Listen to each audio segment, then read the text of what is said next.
The Good Old Grateful Deadcast, the official podcast of the Grateful Dead. I'm Rich Mahan with Jesse Jarnow, exploring the music and legacy of the Grateful Dead for the committed and the curious. Ladies and gentlemen, fellow Deadheads, welcome to Season 7 of the Good Old Grateful Deadcast. I'm your co-host, Rich Mahan. It's great to be back, and thank you very much for tuning in. In this episode, the first in a two-part series on Ron Pigpen McKernan, we commemorate the life of the original Grateful Dead frontman on the 50th anniversary of his passing. Head on over to dead.net/deadcast and check out all of our past episodes, including the complete seasons 1 through 6, and you can link from there to your favorite podcasting platforms so you can listen how you like to listen. Please help us by subscribing, hit that like button, and leave us a review. Thank you very much. Have you checked out the transcripts we now have available for many of your favorite Deadcast episodes? Head over to dead.net/deadcast-index and click the transcript link on the episode you want to explore, including the recently uploaded Season 6 transcripts. Well, timing is everything, and as we salute Pigpen, it's only appropriate that there be some music to come along with us on this trip. Announcing History of the Grateful Dead Volume 1, Bear's Choice 50th Anniversary Remaster. This is the original album, newly remastered by Grammy Award-winning engineer David Glasser using plangent processes from the original analog 2-track tapes. These were recorded live by Owsley Bear Stanley at the famed Fillmore East on February 13th and 14th, 1970. There are two versions, a black 180-gram vinyl edition and a limited edition custom vinyl version available exclusively at dead.net. You can pre-order any and all of the Bear's Choice 50th Anniversary Remaster releases and merch over at dead.net. Thanks to everyone who has left their stories at stories.dead.net. We are now asking you to share your stories of serendipity, miracles, and the most unbelievable, craziest stories ever told. Share those stories at stories.dead.net, and you just may hear yourself on the Deadcast. Jesse and I took a trip to interview Jim Sullivan, who is the keeper of the Pigpen Archives, a unique collection of Grateful Dead memorabilia, and a treasure trove of McKernan family keepsakes. Sully graciously invited us into his home and shared a multitude of stories, documents, photographs, and museum-worthy items that blew our minds multiple times. Welcome back to the Good Old Grateful Deadcast. Here's Jesse Jarnow. I said goodbye, goodbye, poor kitty. Here's the last words I'm got to say.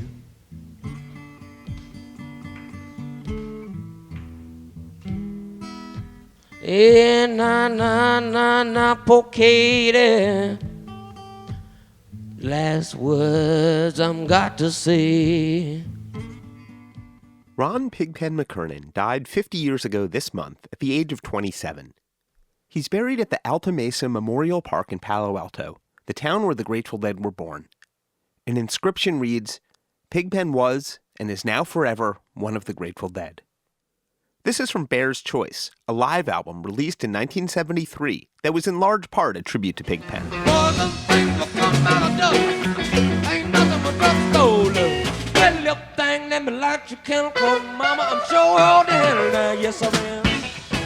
Grateful Dead archivist and legacy manager David Lemieux. Take Pigpen away from the electric Grateful Dead, take him away from being the front man on Turn On Your Love Light and Good Lovin' and things like that, and bringing the house down with Hard to Handle and things like that. And he is one of the most soulful blues guys when he's got just he and a guitar. You know, some folks say she must be a Cadillac. I say she got to be a Team Model Ford.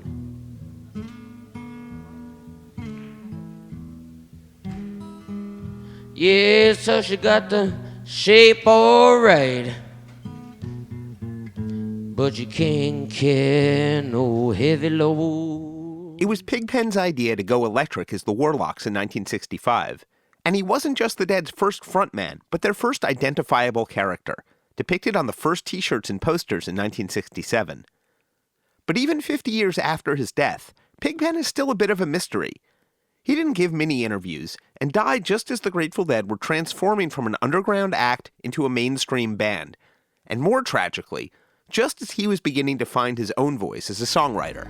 Did I take a wrong turning on life's winding road? Won't somebody help me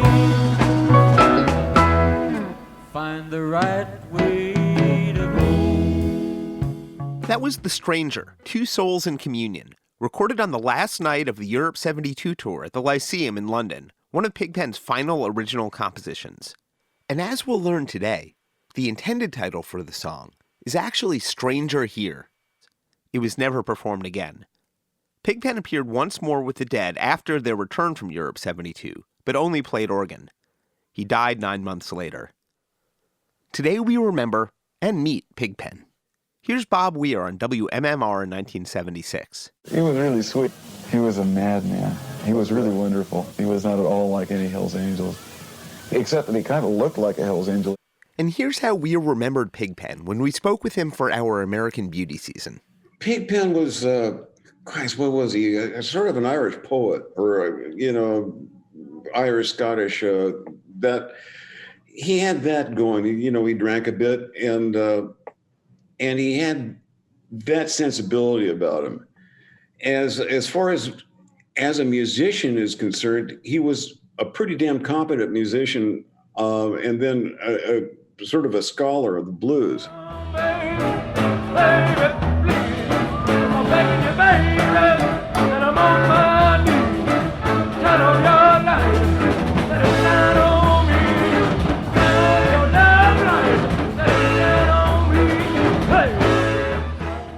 That's probably what the phrase Pigpen era dead conjures for most people. Pig large and in charge and running down Turn On Your Love Light on Live Dead. It's true, Pigpen was the least psychedelicized member of the original Grateful Dead, a fact that I think leads to a skewed perception of his role in the Dead and their history. It's easy to think of two separate Grateful Deads. The Psychedelic Warriors acting as Pigpen's backup group before switching back to their regularly scheduled rainbow making. Here's Jerry Garcia speaking with Peter Simon in 1975. There were the tunes that he sang, and the rest of us got to just goof around. He had that thing of being able to really carry an audience, too. He was like really more of a showman and more out there than the rest of us. Yeah. That bit about carrying an audience was more than a little important during the lean years when the band didn't quite have an audience of their own, let alone an original voice. During the band's first 5 years of existence, its members developed into songwriters. Most obviously Jerry Garcia with his partner Robert Hunter, but Phil Lesh and Bob Weir too. In 1970, American Beauty featured Pigpen's first fully original song on a Dead album.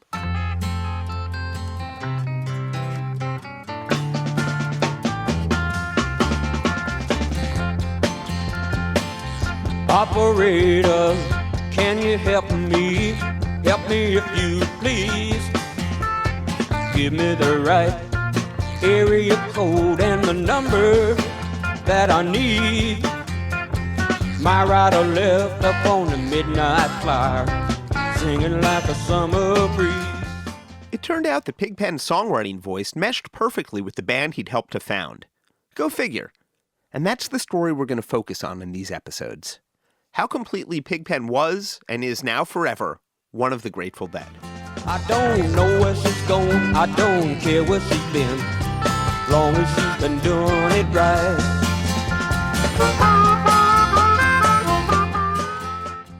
We talked a bunch about Pigpen in the Operator episode of our American Beauty season, delving a bit into his archives, and we'll be pointing back in that direction occasionally so as not to repeat ourselves too much. But we're going to go a bit further today in a few ways. In 1970, the late Hank Harrison conducted one of the few interviews with Pigpen, and the recordings are now in the Grateful Dead archive at UC Santa Cruz. It's not the greatest recording, so you might have to squint your ears just slightly. A lot of the conversation involved trying to untangle the comings and goings of the early Palo Alto folk scene, and how it led to Mother McCree's Uptown Jug Champions, and eventually the Dead. I mean, it's not no big important thing that if somebody's going over here, somebody's going there. Oh, Well, to some of us. then you gotta sort it out. Good luck. Thanks, Pig, and welcome to the Deadcast. The other way we went further is that Rich and I went on a research mission to California, where we visited our good Deadcast friend Jim Sullivan, known as Sully. He grew up in eastern Palo Alto, nearby the McKernans, and was best friends with Pig's little brother Kevin, has remained tight with the family, and become the keeper of the McKernan archives. One fascinating document we're going to be hearing from today are some biographical notes written after Pigpen's passing by his father, Phil. Sully's going to be reading the part of Phil McKernan. The entity that was to become Pigpen of the Grateful Dead was welcomed into this world, born on September 8th, 1945, in Mills Memorial Hospital, San Mateo, California. He was a quiet, sensitive, and bright child, but it became apparent when he was about 12 that he had been born about 10 years before his time. At 7 years, he took lessons on the steel guitar, but found it tedious. Trumpet lessons when he was 10, and he really was a natural. But all the while, he played around on the piano, but was adamant about not taking lessons. Ron Charles McKernan spent the first dozen years of his life in San Bruno, just south of San Francisco, adjacent to San Francisco International Airport. When he was around 13, his father Phil and mother Esther moved the family south to the Palo Alto area, around the time that Phil quit his job as a DJ and began to work as a lab technician at Stanford. By then, Ron had a younger sister Carol and a younger brother Kevin. They first settled at 17 Buckthorn Way in Menlo Park, a location that would prove pivotal in young Ron's life, though they only lived there briefly. I was living on a street that didn't have no sidewalks, and all that shit, and funky houses and all that. And I had to actually walk across the tracks down by the hobo jungle and then go through the rich neighborhood over to get to school. Atherton was the snooty community that even back then was large lots and fences, which wasn't really the norm. There weren't a lot of fences back then. Atherton is where Bob Weir grew up, as well as a few other members of the Dead scene. So Pigpen might have been riding his bike right past young Bobby Weir on his way to middle school. Also attending middle school in another part of Menlo Park in that era was Jerry Garcia. And Buckthorn, you could get along the Caltrain tracks, and the Caltrain wasn't just for the commuter trains. There was a lot of freight trains that would come through middle of the night. So you had that, we just called them hobos, but you just had these folks that would ride the rails. And it was, Ron, spoke at a few points. Down into my street, they had a hobo jungle, you understand? The boys would be down there, sitting around drinking wine, waiting for the right train they want to get. But, during that time, they'd be coming up to the house and they'd say, ma'am, can I do some gardening work for you or something? We didn't have much of a garden. We didn't have no sidewalks on the street.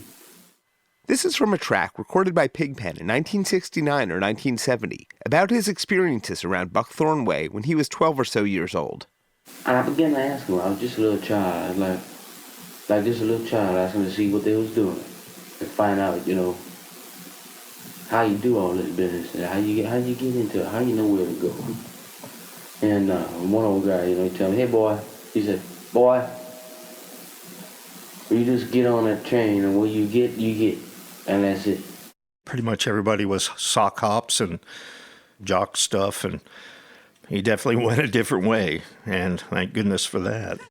Even before he discovered the language of the blues, Pigpen's first dose of underground culture came from migrants riding the rails, which is also likely where he got his first taste of alcohol. Buckthorn's still there, but again, the Caltrain tracks have got these 10-foot fences on each side, so you're really, the only places you can access them is at where streets cross or at the stations. So again, a lost aspect of that area. Most of us know Ron McKernan as Pigpen, and before Pigpen, he was known by some as Blue Ron. But in elementary school, he had a different nickname. He went to Encinal, and that's where, for whatever reason, his nickname there, according to his yearbook, was Rims. And I'm not sure if it was car-related or he never wore glasses, So, about 3/4 of the signatures in his little grammar school book said, "Hey, Rims." Now there's a different reality. Rims McKernan. After only a year or so on Buckthorn Way, the McKernans moved a few miles to 2338 Santa Catalina Street, just over the southern border from East Palo Alto, a working-class and black neighborhood a few blocks from the mighty 101 Expressway, and settled there. They were still developing the neighborhood. It was tract homes for all the, IBM. There was the airlines, as was where my father worked, and then Phil McKernan worked up at Stanford. It was just cheap housing. My folks bought in the mid-50s, 55, and the McKernans did too, and they had just built those. Actually, they were budget. They weren't even Eichlers. They were called Mackays, and they were the budget conscious. All the families had, very rarely they'd have 1 or 2 kids. They'd have 3, 4, 5, as our family was 6. Pigpen was working pretty early, and Phil McKernan sketched out a list of Pigpen's early jobs. Phil was really trying to document his son's life, and it talks about when he was a Cub Scout, and then newspaper delivery boy, worked cleaning up in a butcher shop. Boy, that must have been a heck of a job. Yeah, he was doing lawns, pumped gas. First motorcycle when he was 15. I was about 15 or 16 years old when I met him. I had myself a motorcycle, and I was working at a Texaco gas station. All right. And I'd get off early from school. I'd go and work through the afternoon until about 7 o'clock. Yeah. Only thing is I didn't have any lights on my bike. And when the winter started coming around, it began to get dark before I got off work. Right. Oops. Yeah. So I'd take a flashlight to the handlebars, and just so I wouldn't get busted. Back in 1992, our good buddy David Gans interviewed a few members of the Dead's early scene who were classmates with Pigpen. This is Connie Bonner, who would co-found the first Grateful Dead fan club, the Golden Road to Unlimited Devotion, in 1966, predating the song of the same name. I remember him in high school. The hallways would clear when Pigpen walked down the hallway. For whatever reasons, I wasn't ever sure. With women on each arm, maybe. I just remember him in his last days at Palo Alto High School before he was expelled. It was sort of a unforgettable character, and then running into him a few months later at the guitar store, much to my surprise. Here's the description of Pigpen's high school career from his father Phil's notes on him. Went to high school only when he had to. They were really glad when he quit. He set a bad example whenever he appeared on campus with boots, long hair, and a junky Levi jacket that we're all familiar with. He made poetry, prose, and many a wall he painted. So I guess that's graffiti. Pigpen's first instrument was guitar. When he was 13, he got his first acoustic guitar, $12 Montgomery used one. John Ogilvie had this white electric guitar with a little funky amplifier, and he loaned it to me. And so I went over and I started to play Dwayne Eddy songs. Things like that. And my father bought me a $15 little funky guitar that was about 100 years old. It was a scroungy old funky little guitar. So that's how I got started on the guitar trip. Mostly taught himself the guitar and the harp. He sat in on hootenannies and other local musical gatherings. If there were any parents ready to be supportive of a son who wanted to play guitar, it was Phil and Esther McKernan. I first became interested in R&B by listening to records and his father's R&B radio show, the first R&B radio show in the SF Bay Area. We'll pause here and discuss Phil McKernan for a moment, because he does seem like a pretty profound influence on young Ron, even if the two didn't always see eyeball to eyeball. Phil spent his 20s working in radio. In the McKernan collection, there's a small black and white photo of a dirt road filled with puddles, leading up to a tiny one-room building in the middle of nowhere, situated next to a transmitter tower. KHSL, it reads on the roof. On the back, the photo is captioned, "My home, my abode, the control room and transmitter, janitor, P.C. McKernan." KHSL was in Chico, and Phil bopped between Bay Area stations, landing at KRE in Berkeley about a half dozen years before Pigpen was born, where he became chief announcer. Often, it's repeated that his radio name was Cool Breeze. I asked their daughter about this. Was his nickname Cool Breeze? And no, it was not. She goes, that wasn't his radio name. His radio name was Phil. So, I don't know, I've seen that bandied about, and according to blood relative, their only living daughter, that's not his nickname. That's not his stage name. Phil's name appears in a few histories of radio. Supporting the family's contention, John A. Jackson's Big Beat Heat presents a list of white radio disc jockeys of the early 1950s who played rhythm and blues music, each with a colorful nickname and personalized style. There was Zena Daddy Sears in Atlanta, Clarence Papa Stoppa Heyman in New Orleans, Danny Catman Styles in Newark, Ken Jack the Cat Elliott, also in New Orleans, George Hound Dog Lorenz in Buffalo, and Tom Big Daddy Donahue in San Francisco. Phil McKernan is actually the only DJ on the list without a nickname.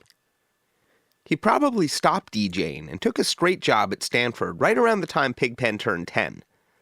A little bit of a piano player himself, he passed along one important musical skill to his son. I learned boogie from father also, so I'd assume that'd be boogie woogie. Nearby was a neighborhood of East Palo Alto known as Whiskey Gulch. Whiskey Gulch was nearby, and that's Ron, I think, at some point in some of his interviews talked about going to Baroni's. And then, Whiskey Gulch now is completely gone. It's really a place that doesn't exist anymore, only in pictures. But it was kind of a seedy little section that was within, a 10-minute walk from our neighborhood. But there's also the Baylands. We all spent a lot of time out in the Baylands, and I think Ron would go over to East Palo Alto to the blues clubs. There was quite a few. You had Mickey's Blue Room, and, if you ever needed to hear your head kicked in, there was plenty of places to go over there. It was real rough edge. It was great. It was accessible, and there was no putting on airs when you went over there. Connie Bonner. There was an instance one time, I can't remember if my parents were supposed to be gone for the weekend and they actually never went anywhere, and they walked into their own home and Pigpen opened the door to greet them. And I was always been so proud of my mother. She's a very good sport. From Phil McKernan's notes on Ron. Blues were reflected in his writing and painting, but it took music to express it, to try and say what he had to say. Where did he meet Jerry, Bob, Phil, Bill? And then in parentheses, must get more info. Young Ron wasn't long for high school, but dropping out of high school in Palo Alto was different than dropping out of high school in most places. For starters, there was Stanford University and the bohemian world that flourished at its edges. The center of that scene was Kepler's books and magazines. And the whole early Kepler scene, and that's when I met Jerry, and I always was bothering Jerry about, plays blues. And he had just gotten out of the Army at the time, and he had a little brown Epiphone guitar. Jerry Garcia moved to the Palo Alto area in January 1961, fresh out of the Army, just after Ron McKernan's 15th birthday. Garcia was 18. David X was living over on Ramona Street. David X was part of the black bohemian scene in Palo Alto, who'd taken a liking to teenage Ron. When Garcia showed up, David was the first to notice his sweet voice for blues singing and introduced him to the scene at Kepler's and to Ron McKernan. Garcia was soon a regular at the McKernan homestead, giving teenage Ron guitar pointers. Garcia told Blair Jackson, "I sat in his room for countless hours, listening to his old records. It was funky, man. Stuff thrown everywhere. Pigpen had this habit of wearing just a shirt and his underpants. You'd come into his house and he'd say, 'Come on in, man,' and he'd have a bottle of wine under the bed. His mom would come in about once every 5 hours to see if he was still alive." Around then, Ron got a new nickname. This is from 1966, one of the first radio interviews with the Dead. Around the table we'll go, meet first Pigpen. What a horrible name. Not my fault, Jerry gave it to me. What's your real name? Ron. Ron. Pigpen, who would influence you? Mostly blues people. White and Hopkins, John Lee Hooker, and then in the more modern bags like Bobby Bland and Little Junior Parker and Little Walter and those kind of people. Well, that's one version. And there's another radio interview where Pigpen blames Garcia, too. But we'll get to the other version of the Pigpen origin story momentarily. There are a number of incredible documents in the Pigpen collection, many from his teenage years. We get our hearts broken, and all of a sudden, how do I manifest? How do I deal with that? I could write about it, and he did. I mean, we're all tormented souls at that age, I'll tell you. Pretty much all of us. We're going to hear Sully read a little bit of a story titled San Bruno Blues, written the year Pigpen turned 16. In it, he rides his motorcycle back to the town of his youth. I rode through the narrow streets which were once wide. I felt all the emotions I felt years ago when I passed the long time known places I wandered so many years back in my lonely life. I passed a house on the corner where my childhood lover and I stayed up late at night, 1956. I was walking in the wind, swept and foggy nights, past her house, hoping she'd look out and see me. I walked once again in the hills west of Skyline by the cold gray lake, where I would sit for hours and cry. From a scholarly point of view, the story might be classified as juvenilia, but it also captures something of Pigpen's teenage sadness. The story might be subtitled Portrait of Pigpen as a Young Beatnik Emo. I hitchhiked under frigid trees past the National Cemetery, wandered the Sunny Hill Park where my happiest days were spent. Then I climbed on that black machine and hit the road. All the memories of those wonderful times will forever live in my heart, as real and tender as if they had just happened. As I left that foggy little windswept town, I cried on that hard highway. Had not the night grown longer and the world grown colder? And is life so much harder to live? Ron McKernan, 1961. Teenage angst or no, it was obvious that Pigpen loved the new generation of beat writers. Here's one particularly Ginsberg-like passage from another untitled piece.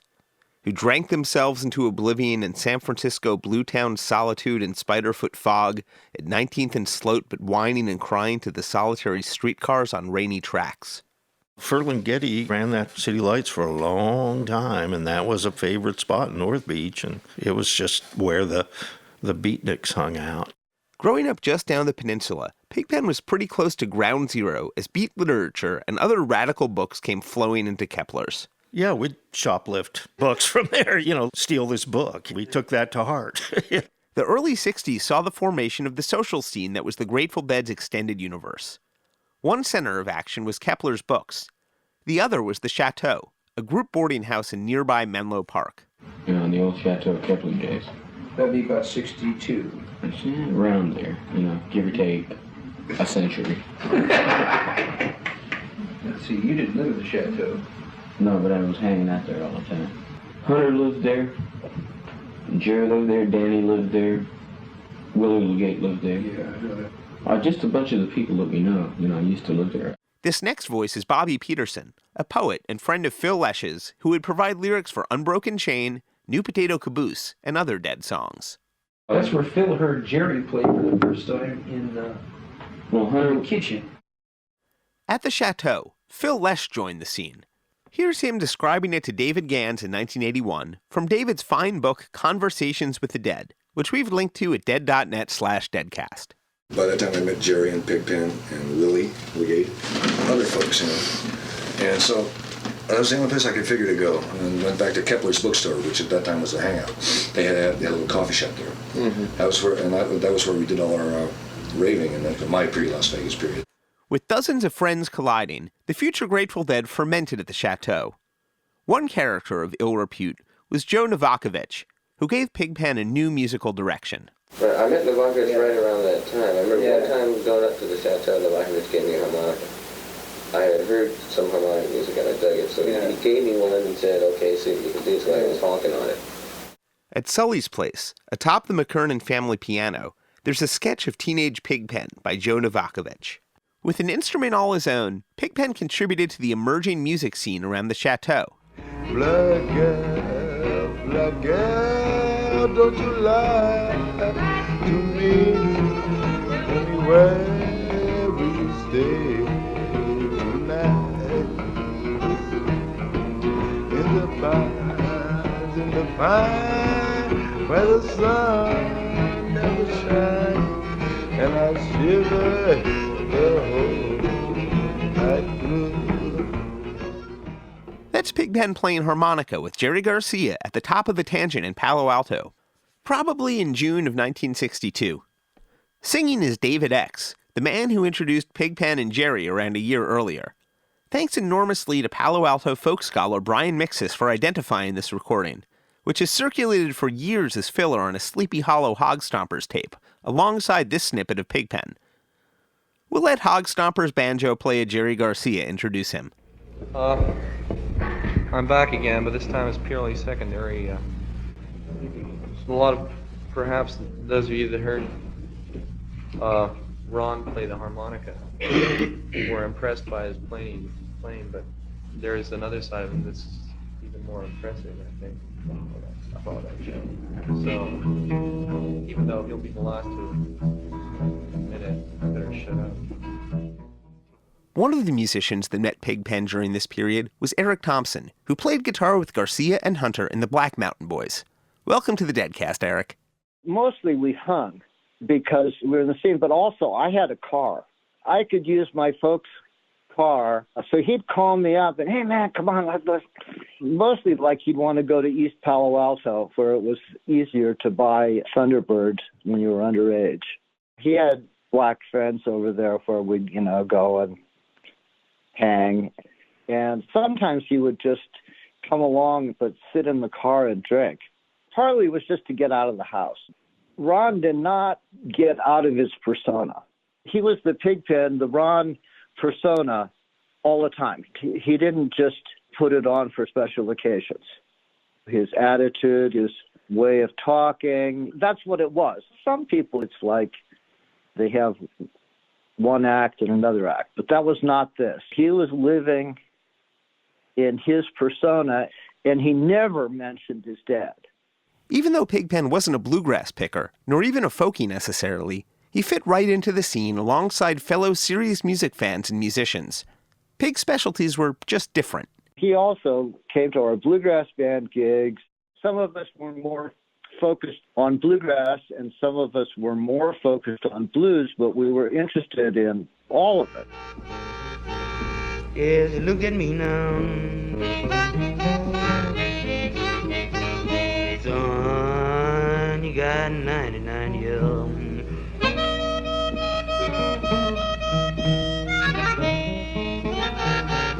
I said I'm going to stay behind these concrete walls, man.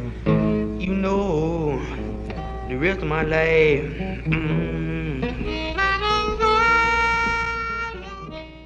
You listen to him play blues guitar, and it's just so right on. It's just, the feel and everything, and his part playing and his singing. He didn't sound like he was trying to do it. He was doing it. Even by then, Pigpen was a pretty hardcore drinker. Ron was a juicer, already pretty alcoholic by the time I met him. Gang of girls that were part of the scene all the time. I just remember one of them just saying, yeah, well, Ron has a death wish. In case that Skype buffering made it difficult to hear, one of the women who is part of the local folk scene told Eric, Ron has a death wish. I do feel that on some level, Ron constructed this persona, but not having known him before that, then, that's just who he was. He didn't seem sad, just seemed like this was what he was going to do. One of the many remarkable documents in the collection of Pigpen's papers is a page of writing from October 1962, which we're going to hear a bunch of. What Pigpen was doing on the day of the Cuban Missile Crisis. Tentative description of October 22nd, 1962. 4 p.m. Cynically evil Garcia of guitar and banjo chuckled across a black table at me. Well, man, old JFK's gonna talk on us. St. Michael's Alley, empty, spectacled, almost fat Vern pothead waiter, canned goods salesman, hip-talking cool, all listening, The ominous message booming from high stucco ceilings, rough-cut timbers, round tables, and screaming kitchen machines. It was like a sun and palm morning in December 41. The same totality.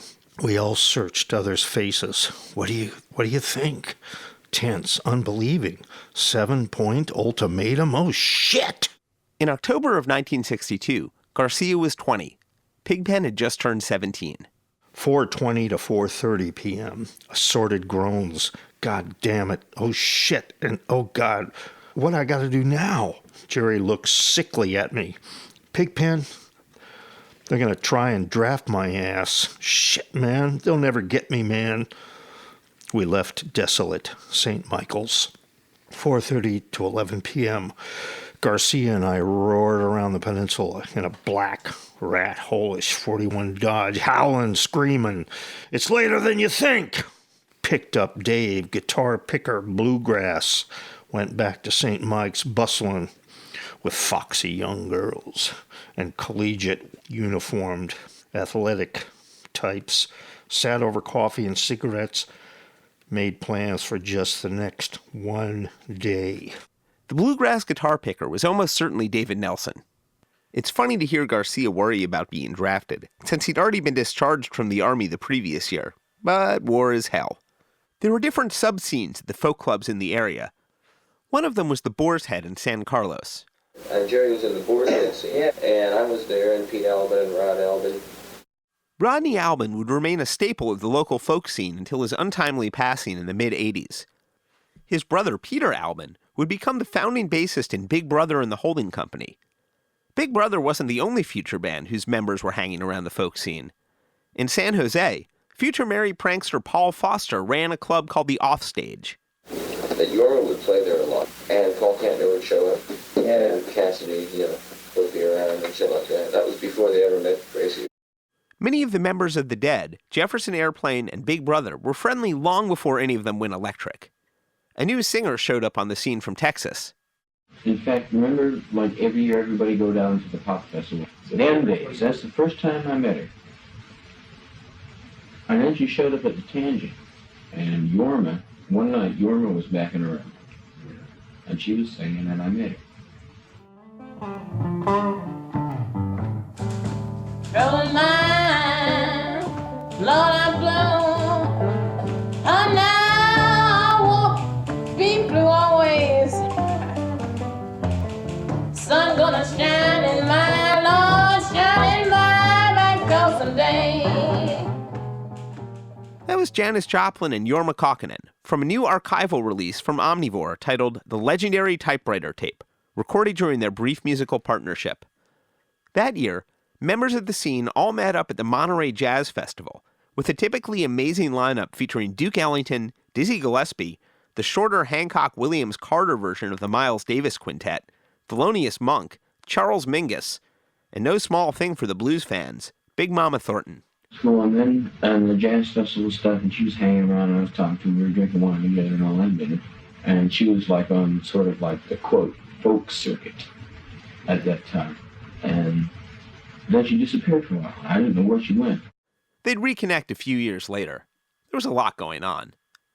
Another part of Palo Alto that Pigpen ended up in was Perry Lane, where a group of Stanford graduate writing students lived. Like his future bandmates, Pigpen hung out among Ken Kesey's scene. Yeah, Perry Lane was really fun. It was a good trip. And it was pretty weird. Me and Lucky would just go up there, bring a guitar, just sit around. We went over to Kesey's house a couple times. There, Pigpen encountered the legendary Neil Cassidy, template for Dean Moriarty and Jack Kerouac's On the Road, and soon the pilot of the Merry Pranksters bus further. I thought he was kind of nuts. Hey, wait a minute, what's this guy up to?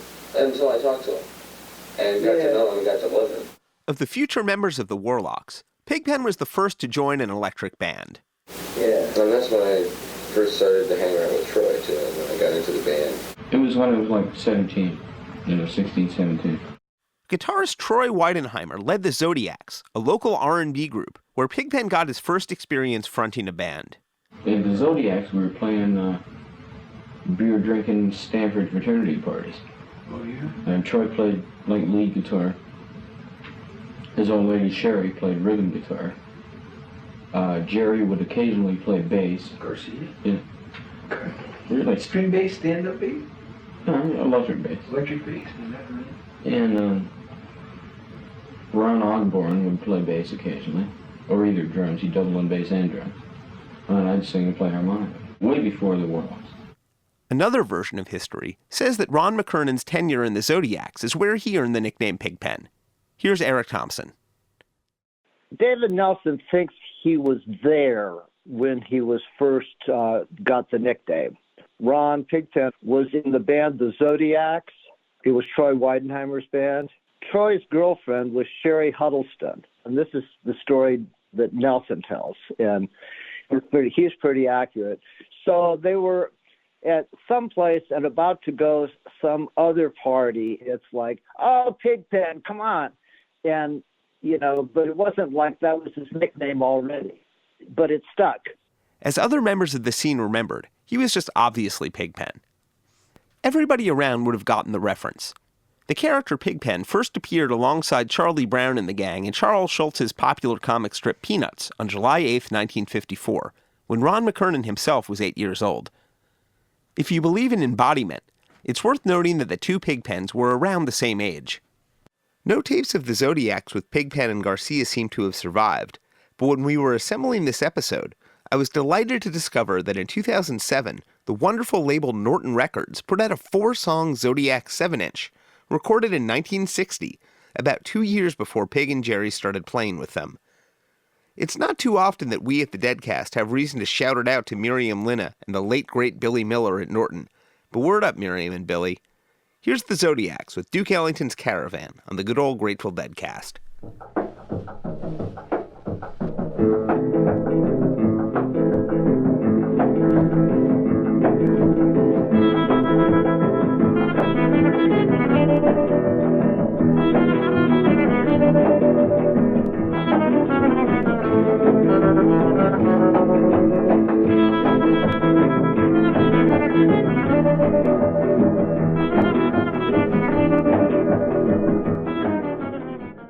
The Zodiacs apparently had a surf rock bent before becoming more of an R&B band. They influenced the Dead in important ways. Here's Jerry Garcia describing the experience to Dennis McNally.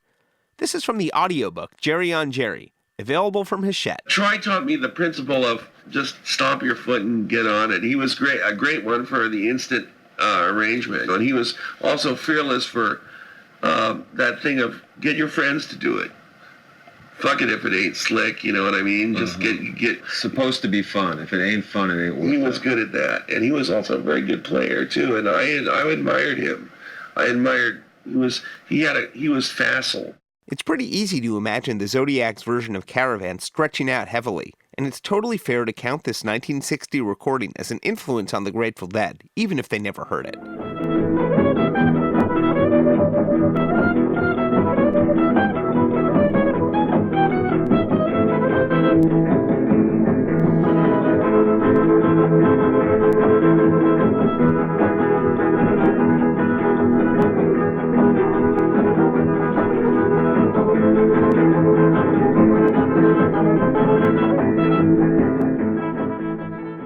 We've posted a link to the single at dead.net/deadcast.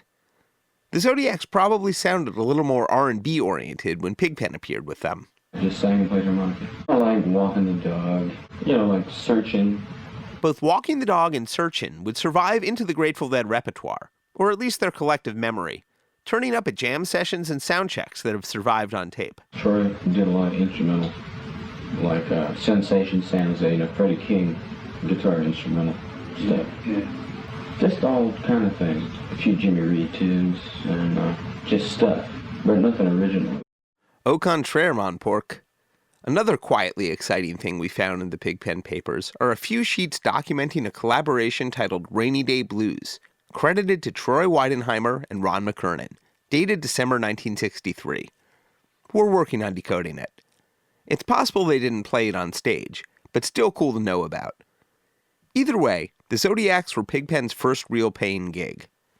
One musician who filled in one night with the Zodiacs when Garcia was on bass was an underage drummer named Bill Kreutzmann. He'd connect with Garcia and Pigpen soon enough. Troy was like sort of the leader, and he was in with all the fraternities up at Stanford, and he was in with a few people. You know, you'd make $20 if you were lucky. Some of the gigs got a little hairy. Pretty good for those days, except that if you have to contend with 100 drunken football players ain't small. And all of them, they get these big bowls of punch, and they're running around and ripping off their t-shirts and jumping on the girls and all that. They'd rent a place like up at Searsville Lake. They'd rent the men's dressing room. It was just a big, huge stone room, with benches on the sides, and showers. As happens, one gig led to another. We got these guys, these 3 black guys. This guy, Don D. Great. That was his last name, D. Great. We'd play for house parties and stuff, and they'd sing and do like coaster trips. Mm-hmm. He was the lead singer, and then decided to change the name to Dr. Don and the Interns. There's sadly no historical trace of Dr. Don and the Interns. We were working with them off and on for a while. We used to play we played a setup club up by Playland, and we played mostly house parties, college house parties. And we had some weird times. We played in tents in San Jose fairgrounds, and all that, all kind of weird little gigs. One fan of the Zodiacs was teenager Denise Kaufman, who would shortly join the Merry Pranksters as Mary Microgram and co-found the band Ace of Cups. Welcome back to the Deadcast, Denise. My folks trying to get me out of San Francisco because I was hanging out in these folk clubs, and I like sneaking out, and they caught me a couple of times. So I went to this school in Palo Alto, which was where Grace Slick graduated, as it turned out. I didn't know her. She was a little older. But it was right off of the Stanford campus. Denise's parents dropped her directly into the maw of the Palo Alto folk scare. Well, first of all, I used to go to Dana Morgan Music to get strings and things like that. I didn't know Jerry then. I didn't know any of him. I just knew Dana Jr. because he was, working there. So there were these schools that would have school dances. So there were musicians playing those dances. And the dances were more rock. Most of them were more like top 40, and they certainly weren't folk music. But there was sort of nothing that really rocked my soul that I heard in that until I heard the Zodiacs. And I was already, I loved gospel music. I loved R&B. And when I heard the Zodiacs, I was like, okay, this is great. I love them. Our school had the dance at one of the big hotels in San Francisco. I think it was like the St. Francis. And it ended, at midnight or 1 or whatever that was. And that was kind of the early days of people not wanting the kids just to go roaming around after their graduation party and have them be somewhere. So I got a few friends to pitch in, their families to pitch in. And we had this after party at Bimbo's 365 Club in North Beach. And it was from, I want to say 1 to 6 in the morning. The one at the hotel was going to be somewhat straighter. So this was change clothes, come out, and rock. And so that was the after party at Bimbo's. Bimbo's was a really great place anyway. And that's when we started putting together the arrangements to have that party. It was I know the band. I've got the band. With roots going back to a 1920s speakeasy, Bimbo's 365 remains open at 1025 Columbus in San Francisco. It might have been Pigpen's first big city gig. It was a big deal for them, I think they weren't doing as many bigger, playing in places like that. It's true that the Grateful Dead had their roots in the Bay Area folk scene, but they also had very real roots in the Bay Area R&B party band scene. During that whole offstage tangent period, it was sort of an amorphous trip, because during the Chateau period and the Zodiacs, we were playing then. And then after the Zodiacs, we started into the jug band. I'm Pete Wanger. I'm down here with Wayne Ott, bringing you some of the very best in live folk music from Palo Alto's own folk coffee house, the top of the Tangent. The next group is the Mother McCree's Uptown Jug Champions. These guys are just a panic to watch. They fumble around on the stage and they bicker, and eventually they come out with some pretty weird music. I think you're in for a treat and a real thrill. So let's bring them on, Mother McCree's Uptown Jug Champions. Yes, let's. The first vocal is Jerry Garcia. The second is Bob Weir. Pigpen's playing harmonica. This is almost exactly a month after the Zodiacs gig at Denise Kaufman's high school graduation. I know they're gonna run to me when they get across the sea. Every chance to win in Washington, lays in France. All safe for now, sugar baby. Oh, mama, don't you weep and moan. Uncle Sam got... By 1964, Pigpen had dropped out of high school. He wasn't exactly trying to build a career in music, so much as hanging out a lot of places there happened to be music and musicians. Here's how Bob Weir described the formation of Mother McCree's Uptown Jug Champions to David Gans in 1983. This is in David's killer book, Conversations with the Dead. Pigpen and I were, we swept up in the music shop, and I was lucky enough to get a job teaching beginning and intermediate students on guitar and beginning banjo. I was actually pretty good at it. I was good at working with kids. When a pair of DJs from Stanford's KZSU came to interview the band, Pigpen avoided them, so Garcia acted as spokesman. Ron Pigpen McKernan, he plays harmonica and sings blues quite well, I might add. Pigpen was, he'd work at the music store because he could hang out with musicians, but basically he didn't want to work any more than he absolutely had to. Though playing and all that kind of stuff was different, music was different, that wasn't like working for Pig. We have Mr. Pigpen McKernan here, known in the more esoteric circles. Mr. Pigpen McKernan would like to sing a Lightning Hopkins song. I wouldn't like to, but I will anyway. He's going to sing a song called The Rub, and we're not going to be responsible for his contents. Or his. Hey, I'm supposed to be over here, aren't I, man? Yeah, in the middle. Yeah, there you go.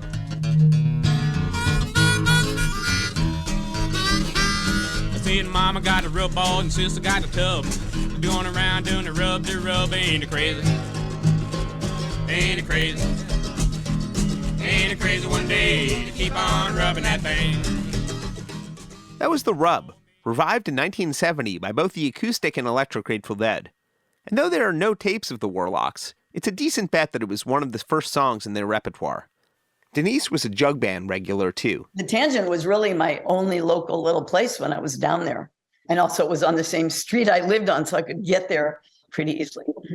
I know that somebody was playing like the washtub bass, and that was probably Bobby, but I didn't know Bobby then.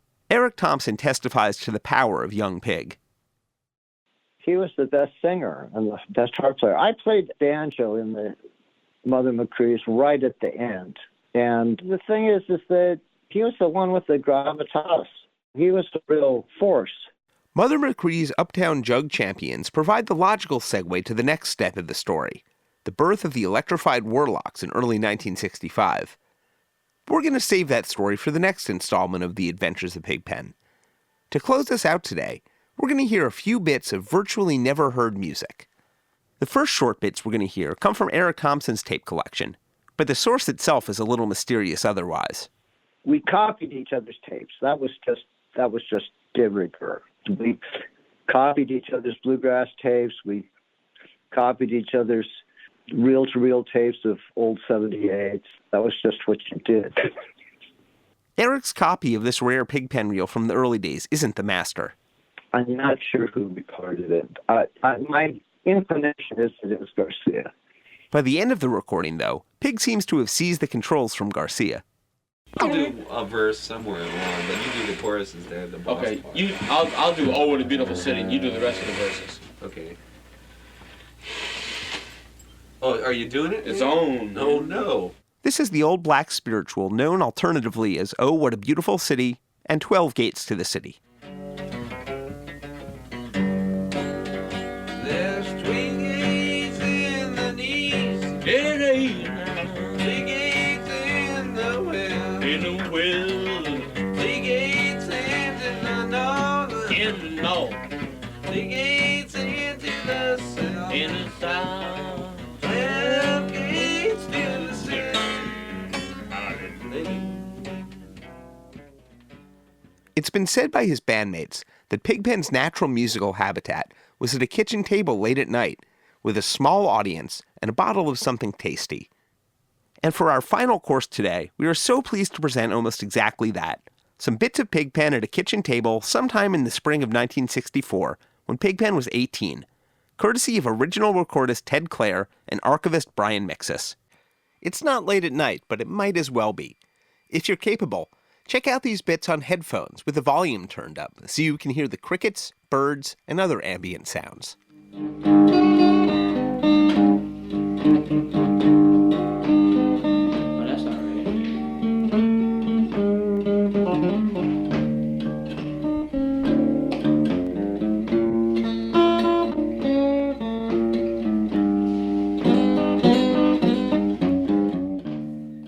Please welcome to the Deadcast, taper Ted Clare. I was going to Stanford back in those days, and I had a radio show that played mostly country music and bluegrass and old-timey.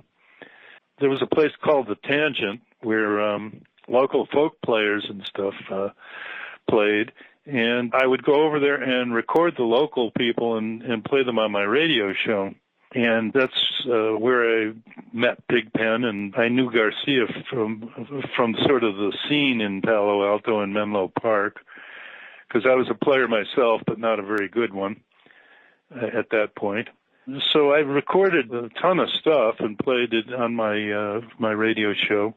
Ted's radio show was the source of the 1962 recording of Jerry Garcia, David Nelson, and Robert Hunter playing with the Heart Valley Drifters, released as Folk Time and on the wonderful box set Before the Dead. Here's a rare cut of Garcia as a vocalist only, accompanied by Ken Frankel on dobro. Was in the spring, one summer's day, my baby left me, she went away. Now she's gone, but I don't worry. No, I'm sitting on top of the world. And then one day after I'd met Pigpen, and we weren't real close friends, but, we were acquaintances who hung out a bunch together. And I decided that I wanted to record him. He had recorded at the Tangent. I think I'd recorded him at the Tangent, but I had a friend over in Menlo Park that had a brand new German Saba tape recorder. And so we invited Penn over to his house. I remember it was at 119 Hillside Drive in Menlo Park. And we sat him down one day in the kitchen, set up a microphone, and provided him with a couple of bottles of peppermint twist, which was his current favorite fortified wine. And he just played, And so I recorded it. Let's just let the thing run. Yeah, well,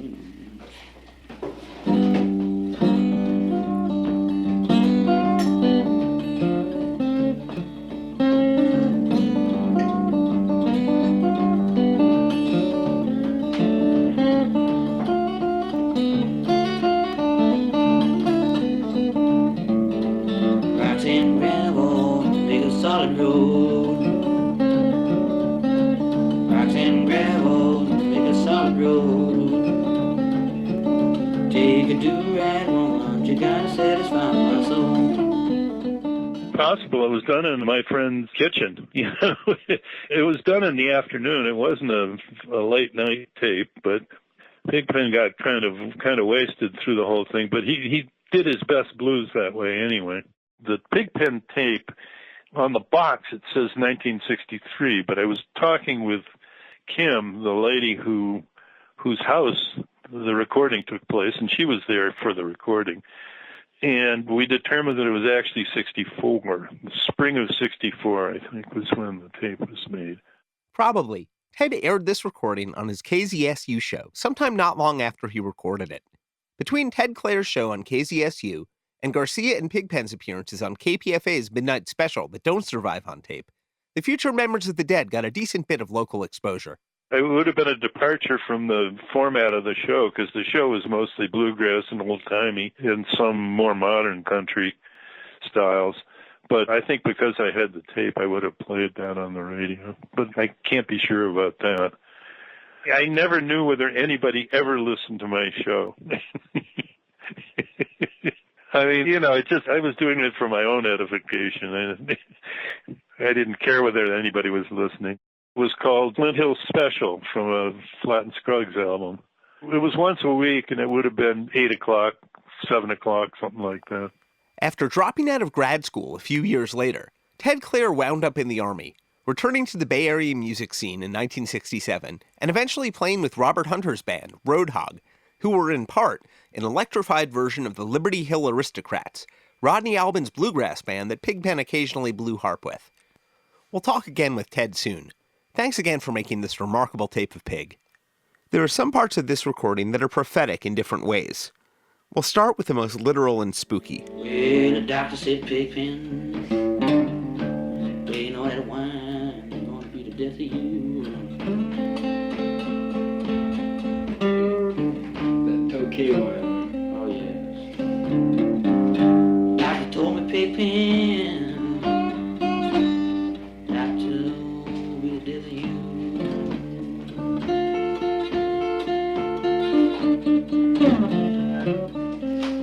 Well, I said, well, that's all right now, man. Well, I'm gonna do just what the hell I wanna do. But there are also some moments that wink at other parts of Pigpen's future, like this tune from the 1920s.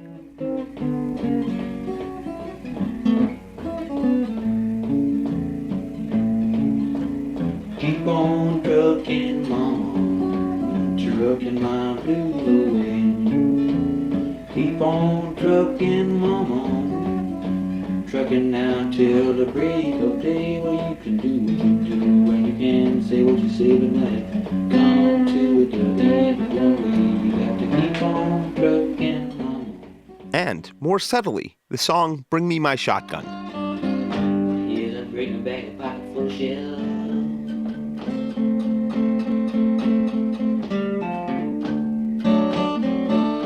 Yeah, if I don't get some competition,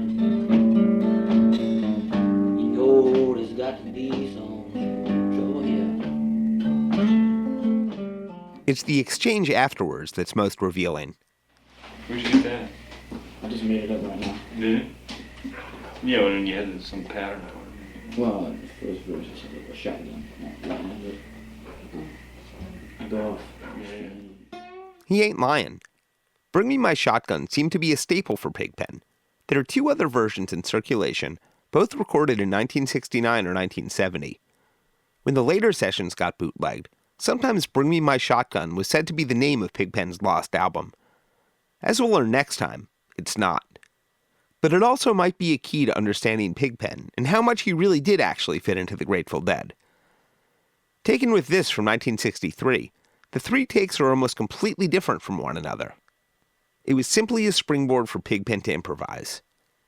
Maybe he can find a band who can do that too. Cause she got box back city, great big and over back, working undercover with a mohawk eye. Yes, she do. That's my right. I guess I got to be alright. That's my girl.